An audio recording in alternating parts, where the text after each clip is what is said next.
pemirsa, ketemu lagi dengan saya Nancy Dea Unika. Di sini saya akan mengajak Anda dalam 30 menit dalam acara Sambang Desa. Nah, di sini saya sudah berada di desa, salah satu desa. Di sini udah banyak sekali potensi-potensi, salah satunya kerupuk. Nah, di sini kebetulan saya sudah berada di Desa Mojorejo, Kecamatan Jurnejo, Kota Batu. Oke pemirsa, selain potensi-potensi kerupuk di Desa Mojorejo ini, juga terdapat potensi-potensi lainnya yang cukup menarik. Mau tahu? Ikutin aku di Sambang Desa, dari desa untuk Indonesia.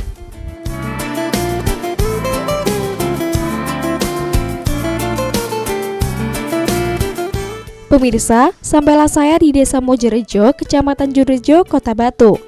Untuk tiba di desa ini, saya cukup menempuh perjalanan kurang lebih 45 menit dari Kota Malang.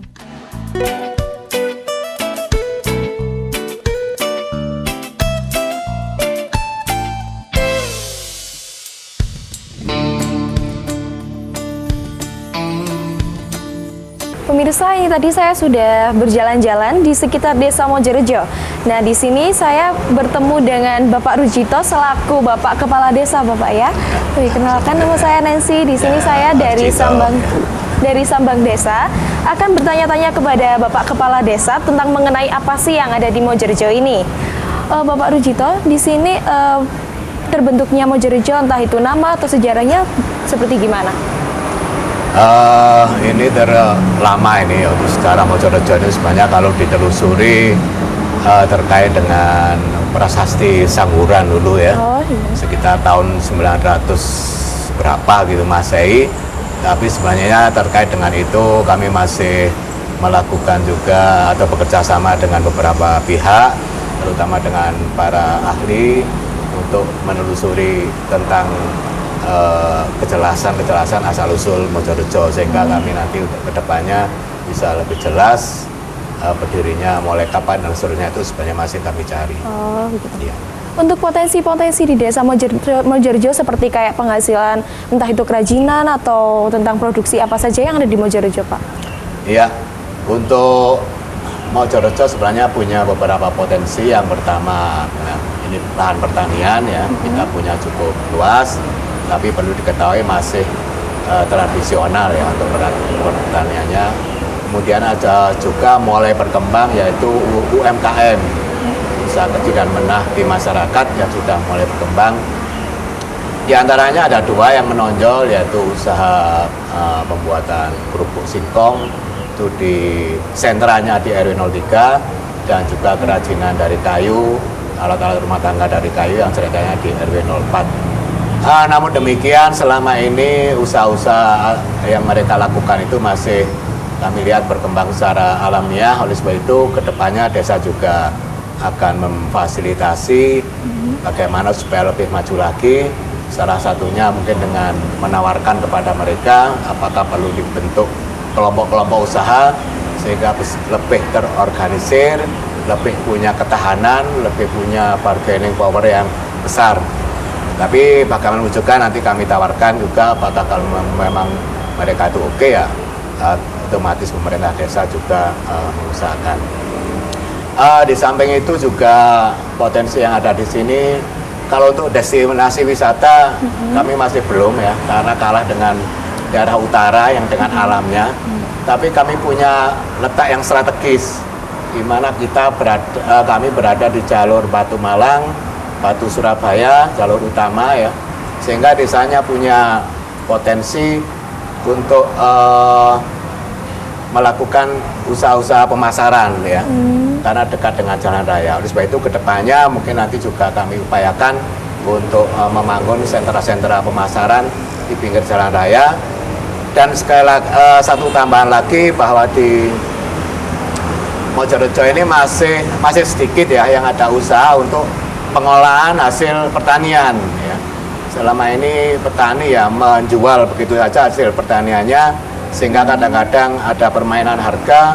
Kalau panennya bagus, harganya pas rendah, juga mereka tidak terlindungi dan untungnya juga sangat rendah. Sehingga kedepannya mungkin juga kami mendorong agar upaya-upaya usaha di pengolahan hasil pertanian ini bisa berkembang dengan cara memprogramkan untuk pelatihan-pelatihan baik kepada ibu-ibu, kepada para Karang Taruna dan sebagainya dan elemen masyarakat yang lain sehingga nanti upaya itu bisa maju.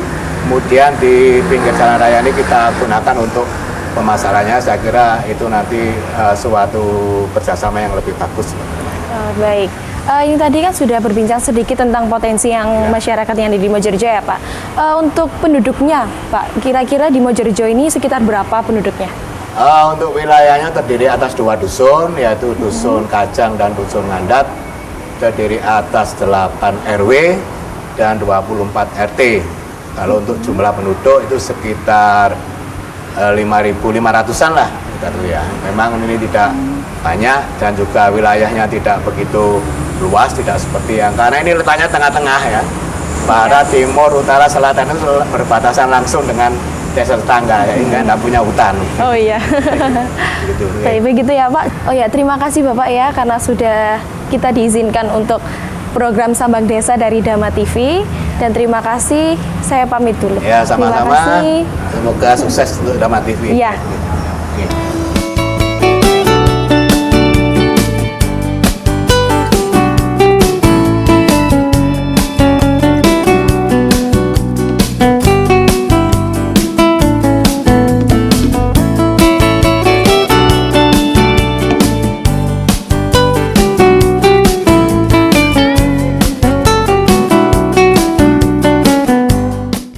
Desa Mojorejo terdiri dari 2 dusun, yaitu Dusun Ngandat dan Dusun Kajang, dengan jumlah penduduk sekitar 5.000 orang.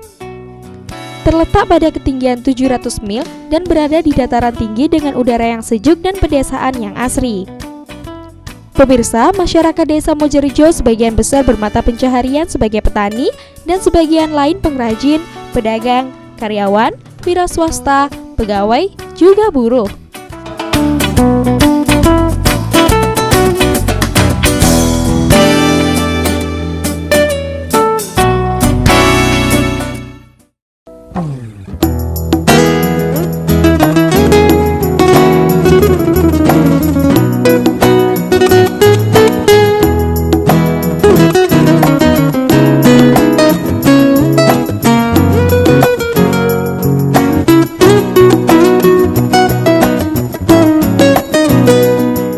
Berbagai hasil pasca panen dihasilkan dengan baik di Desa Mojorejo. Hal ini terlihat dengan adanya home industri sedang dan kecil. Pantas saja ketika saya sambang di desa ini selalu saya temukan beberapa olahan keripik yang sedang dalam proses penjemuran.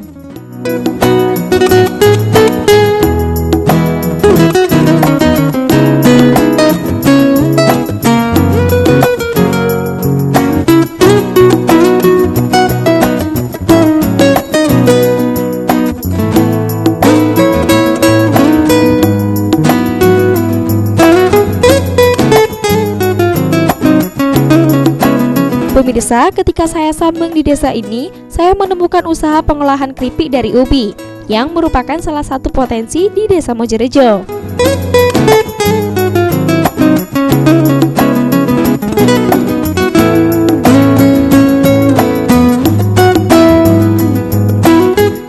Halo pemirsa, kali ini aku udah di salah satu produksi. Di sini ada produksi kerupuk singkong ya, Mas ya? Ya, betul. Ya, di sini kerupuk singkong. Nah, di sini saya bersama dengan siapa? Saya dengan Mas Nizar. Mas Nizar, selaku pemilik. Ya. Selaku pemiliknya di usaha di sini. Nah, ini saya mau berbincang-bincang sama Mas Nizar tentang produksi yang di sini seperti dihasilkan seperti apa dan sebagainya. Oke, langsung aja Mas Nizar. Di sini produksinya udah berapa lama? Kalau lamanya udah, ini kan turun temurun Mbak, mulai dari kakek saya. Kira-kira udah 30-an tahun lah. Udah 30 tahun ya? Ya. Baik, di sini karyawannya ada berapa? Karyawannya yang cowok sebenarnya ada 2, tapi yang satu masih belum datang. Jadi yang ibu-ibu ini biasanya ada 3 orang. Jadi totalnya 5 orang. Bisa dijelaskan untuk prosesi pembuatannya kerupuk singkong ini? Mulai awal ya? Iya, mulai awal. Jadi bahan bakunya awal itu kita ada singkongnya sendiri, terus ada tepung tapioka, terus sama rempah-rempah yang lain. Nah, terus untuk prosesnya kita kupas dulu singkongnya, terus kita ambil padinya aja, sarinya, terus langsung dimasak. Habis dimasak kita olah jadi seperti ini. Untuk suka dukanya, untuk kesulitannya dalam mengelola kerupuk singkong ini gimana Mas Nizar? Kalau kesulitannya itu ketika musim hujan. Musim hujan. Jadi kita kesulitan di pengeringannya. Itu aja sih untuk kesulitannya. Terus kalau untuk proses pembuatannya ini apa udah langsung seperti ini dikemas atau ada proses yang lainnya? Enggak, jadi kita habis ini kan ditata, terus kita keringkan. Habis dikeringkan baru kita kemas, kita jual. Kita jualnya mentah. Oh, mentah. Kalau ini biasanya dipasarkan di mana? Sampai kemana? Untuk pemasaran di sini udah pernah sampai ke Hongkong juga. Sudah Terus sampai kalau di Indonesia, di Bali, Surabaya, Malang sendiri pun jarang. Malang, Batu sendiri pun jarang. Jadi kita jualnya keluar. Berarti udah sampai ke Hongkong ini ya? Iya, udah pernah sampai ke Hongkong. Lalu terus untuk kedepannya gimana, untuk motivasi kedepannya, harapan kedepannya untuk produksi kerupuk singkong ini seperti apa Mas Nizar? Ya semoga dari bahan baku sih, bahan baku bisa harganya stabil, nggak selalu nggak semakin mahal. Soalnya kalau bahan baku mahal ya untuk kembali ke modalnya itu agak sulit. Nah untuk tanggapan pemerintah ini, apa di sini ada berupa bantuan atau seperti apa dari pemerintah gitu? Kalau pemerintah belum ada, belum pernah. Yang sering itu dari mahasiswa anak KKN, bantuannya lebih dari situ. Untuk mesin-mesin biasanya dari mahasiswa. Untuk pemerintahnya sendiri masih belum ada perhatian lebih ke kita. Jadi seperti itu. Nah untuk usaha kerupuknya ini biasanya itu setiap harinya menghasilkan berapa, entah itu berapa kilo, berapa ton atau berapa? Nah itu untuk setiap harinya itu rata-rata 25 sampai 30 bal. Nah setiap balnya itu 5 kilo. Berarti sekitar 60-an kilo? Berarti 150 kali 5. 150 ya. Oke pemirsa, ini tadi sudah berbincang-bincang dengan Mas Nizar tentang produksi kerupuk singkong ini. Nah, di sini produksinya udah selama 30 tahun dan masih belum ada bantuan dari pemerintah, tapi sudah bisa mandiri sendiri hingga ke luar negeri. Pemasarannya hingga ke luar negeri. Nah, setelah itu produksi ini biasanya juga menghasilkan sekitar 150 kilo. Baik pemirsa, saya sudah berbincang-bincang dengan Mas Nizar selaku pemilik di produksi kerupuk singkong ini. Nah, semoga kedepannya desa-desa yang lainnya bisa mencontoh kemandirian dari desa yang satu ini. Oke Mas, saya boleh bantu-bantu yang lainnya mungkin? Ya, silakan. Untuk proses yang lebih lanjut. Ya, silakan.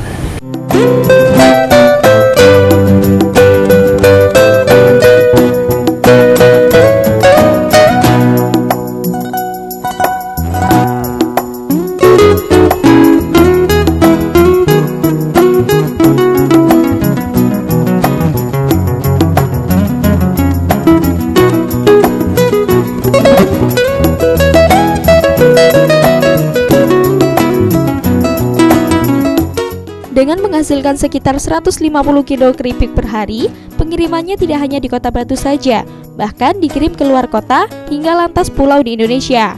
Wow, luar biasa sekali kan pemirsa? Usaha yang dirintis secara mandiri ini dapat menjadi contoh bagi desa-desa lainnya.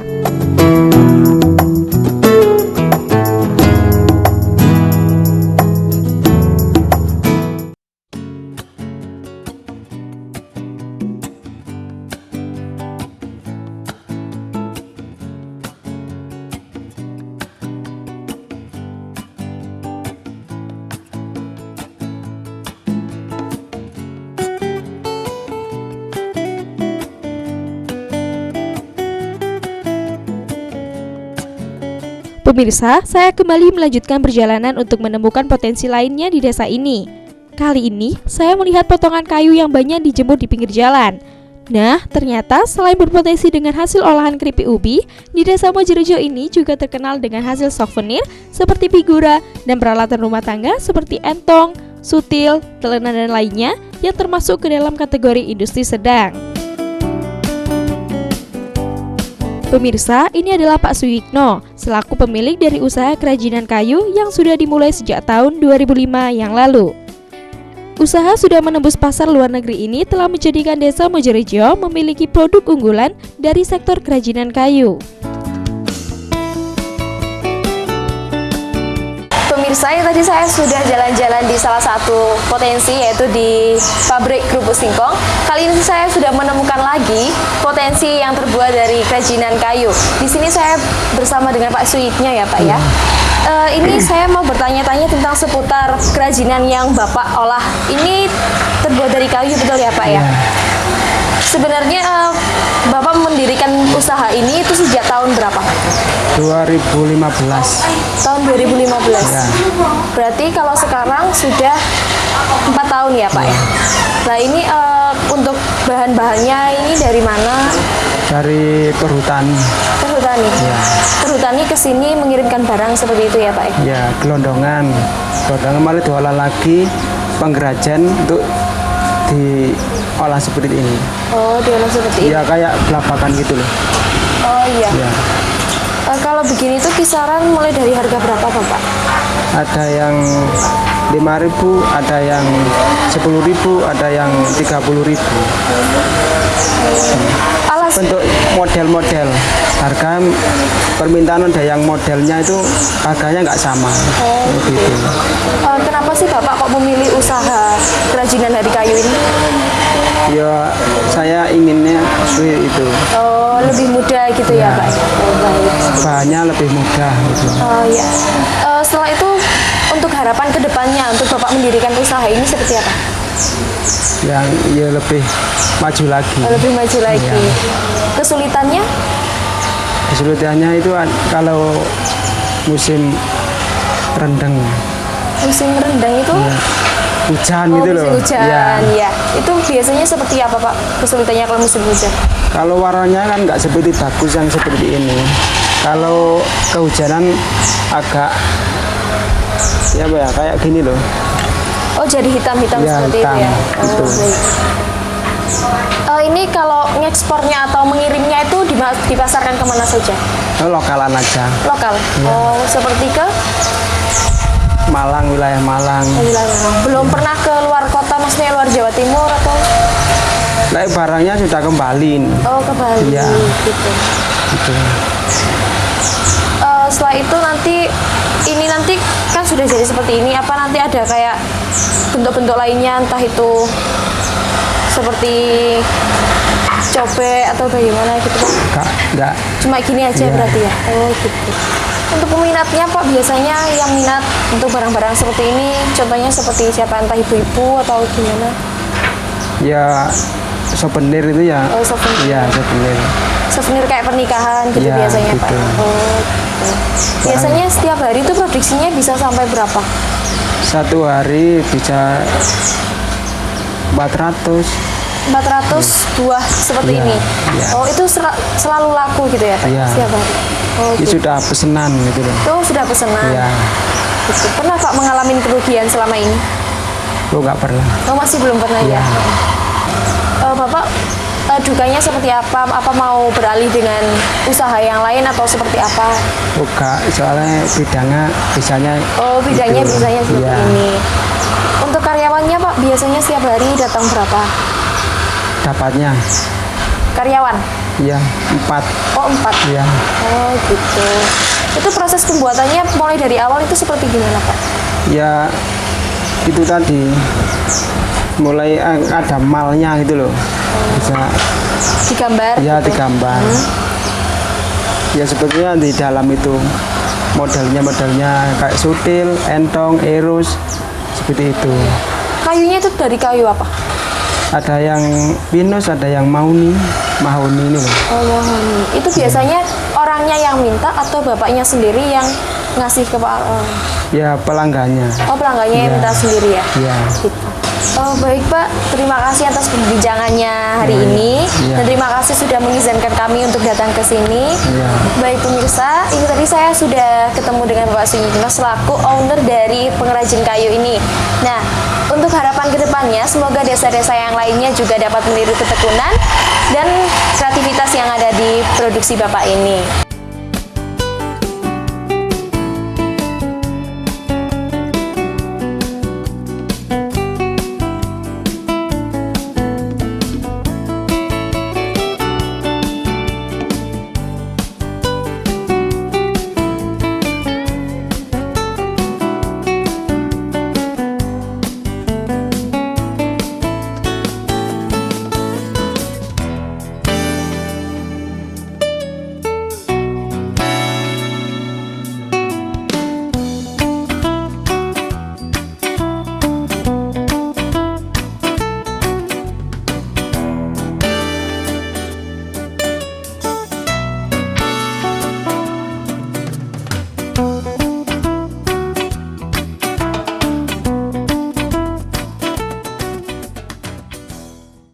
Pemirsa, dari beberapa keanekaragaman mata pencaharian masyarakat Desa Mojorejo, terlihat banyak masyarakat Mojorejo memiliki sigat heterogen.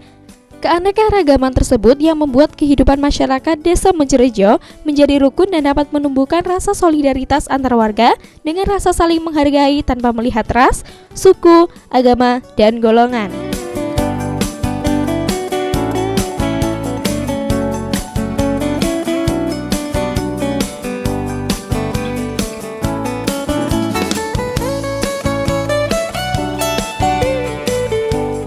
Demikian pemirsa Sambang Desa hari ini. Di sini banyak sekali potensi-potensi yang perlu digali dari Desa Mojorejo, Kecamatan Jurejo, Kota Batu ini.